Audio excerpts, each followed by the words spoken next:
Good evening and salutations, my YNR fans. So, let's start off with Billy and Chelsea.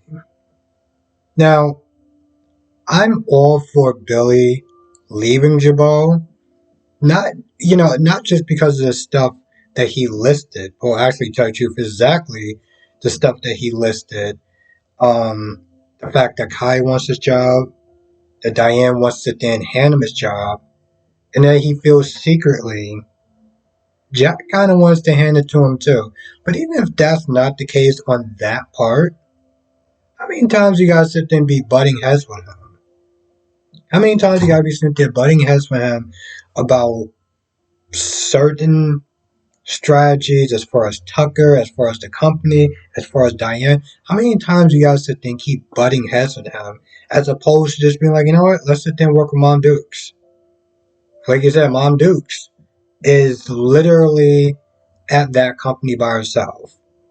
It's less of a headache than the beast that they did with Jack and Diane and everything like that. As much as I like Jack, he can be pretty pig-headed. And after a while, that itch gets old. It gets old real fast. Um, so I'm all for him leaving Jabal. Hell, even this war right now that's going on, it's like he barely listens to him. Um, he barely sits there and take any suggestions from him. And like I said before, with the whole Kyle, like, there's something that's going on with Kyle. Maybe he's working with Tucker. Maybe Tucker got him or whatever, and he just totally dismisses him. It's like, how many times are you going to sit there and want to deal with that? So I totally get it. Now, I don't know what kind of game that they're playing. I mean, Audra isn't just saying you need to sit there and prove yourself.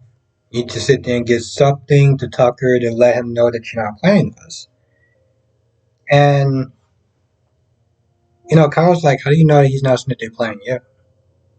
How do you know that when he gets what he wants, he's not going to sit there and just kind of leave you in the dirt? Now, I was just like, listen, it's cool. I got a backup plan. But I'm like, in all reality, you know this guy for how long? He's always mentored you and things of that nature. I don't think he's going to sit there and do you dirty. Kyle? Yeah. You? Mm, I don't see that happening. I don't know why. I just don't see that happening. Seems like he has some sort of soft spot for her. I don't. It's just weird mentor, but yet they're like effing buddies and everything like that. I don't know. Um, but yeah, you got that going on.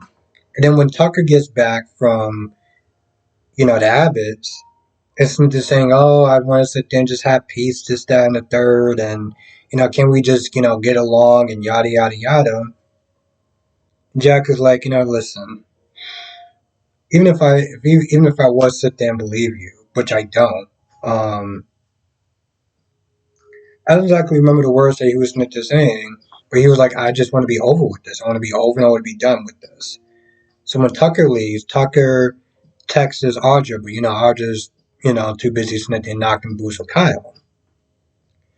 So he goes to her place and he sees Kyle there just, you know, buttoned down like he just finished getting busy or whatever. He sits him down or whatever when Audra comes in and he gives him the plan. He's like, listen, what I want you to do is I want you to sit there and get some sort of perfume, makeup, or whatever that they've been sent to developing. Give me the schematics on how it works and how to make it. I'll come out with it first.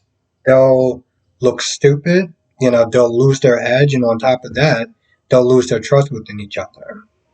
And he's like, listen, I can either blame it on Billy, or I can sit there and blame it on Diane. I haven't picked, but that's what I need from you. Because at one point, Kyle was like, yo, listen, you keep telling me get something, but it's like, you're not telling me what is it for? Like, what is this master plan? And he pushes and pushes and pushes until he gets it. So when he leaves, when Tucker leaves, he's like, I got exactly what I wanted. He also realized that the sacrificial lamb, as he so put it, is going to be Kyle. Because he knows damn well that maybe he could sit there and get Kyle to betray Billy. But it's not going to sit there and work with Diane. So he knows that he's going to be hung out to dry. And he looks at Audrey, he's like, yo, listen, you gotta sit there and protect yourself because he ain't gonna protect you. And of course, Audrey has that look. Audrey is the type of person that will land on her feet. Like she said, she already got the Newmans. She didn't get fired yet, although that's only a matter of time. Um, Especially between Nikki, what she's going through, and Victor just being an erratic dick. It's just like you don't know. But Summer and Chance, now they get to talking, they get to hanging out, talking about Chance leads the police force, the positive and negative feedback that he's getting, and some sort of concert tickets or whatever that he got, or some sort of band that he likes. And I guess like concert tickets or whatever. He was supposed to take um Sharon, but Sharon's busy at work. Because since she's running the whole damn company, but to be fair, that's what she originally planned on doing anyway, was running that company by herself. But she couldn't do it. So Chance is like, hey, listen, if you want to sit there and go, we could sit there and do it. Now, I felt like she probably said no because she didn't want to be a consolation prize, but I feel like there's more to it than that. And when Daniel comes in, Daniel was like, yo, what's going on? Like, why don't you sit there and pursue him? And Summer's like, yeah, but he's kind of with Sharon at this point. And, Daniel's like, well, I'm not saying you gotta jump in bed with him, but, it was like, just see what happens. I'm like, is that what you're doing with Heather? Just seeing what happens? Um, I mean, let's be honest. It's not like they are official with him and Lily, and Heather is being way too comfortable. If we're gonna be honest, she's being way too comfortable. No, even Abby noticed it. I think yesterday. So I want to see exactly just how comfortable he plans on being with her the minute that Lily comes back. Now we all know that the actress that plays Lily is on maternity leave and everything. So,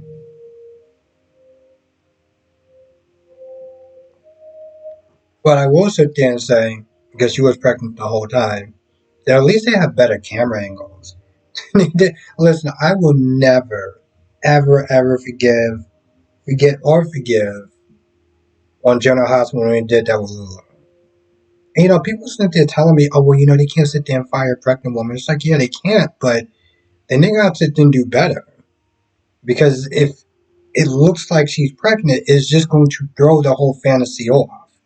Gee, just clearly didn't give a damn. But I'm glad to know that YNR does.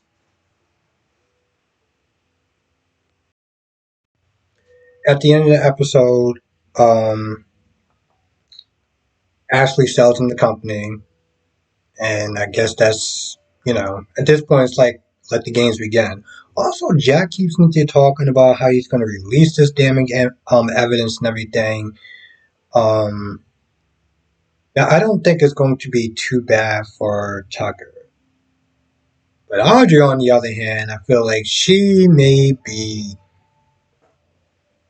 I was going to sit there and say screwed, but I feel like that's just the wrong sentence to use with her. She's going to be.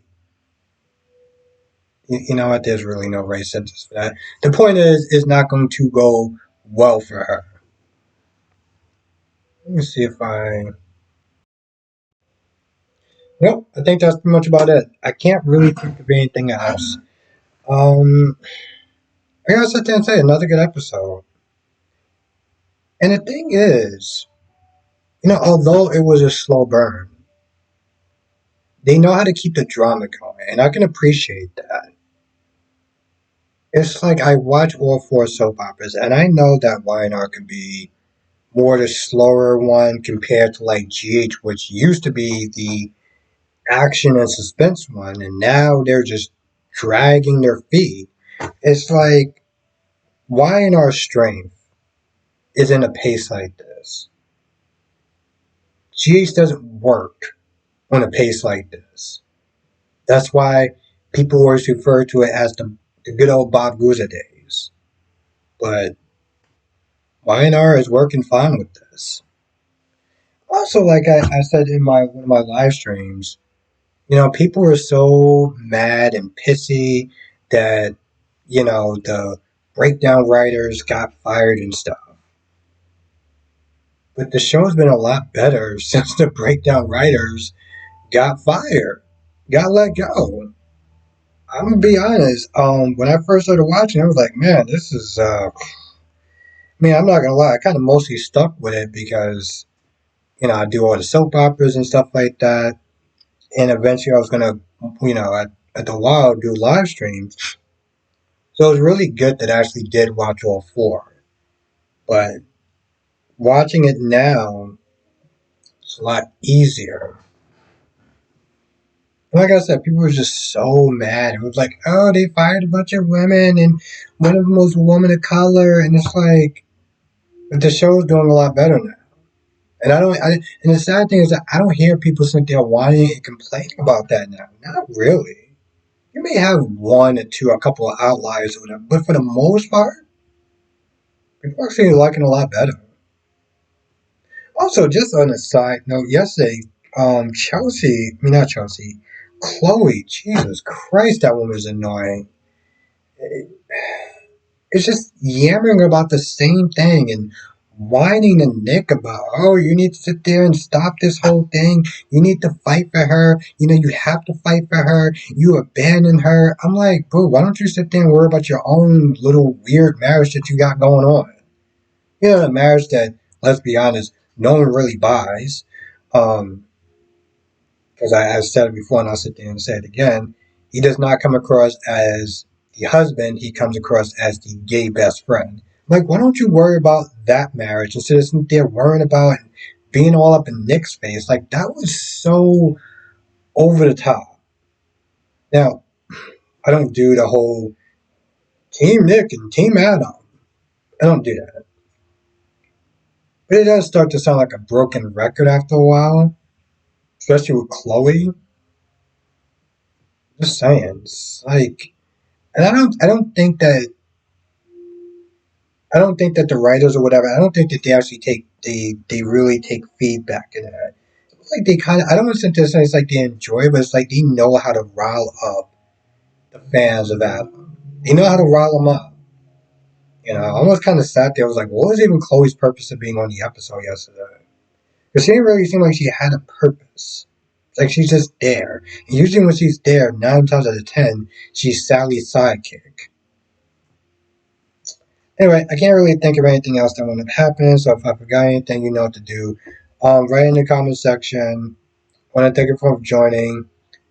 Um, at this point, I'm already putting out the video, so you know that I didn't do a live stream tonight because I'm going to be watching the Emmys.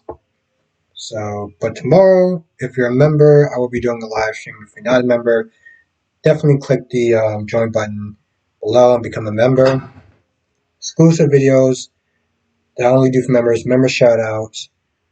Also, videos that I will be doing for members first.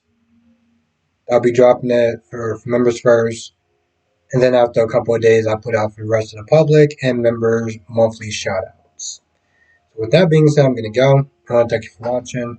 I will see you in the next video.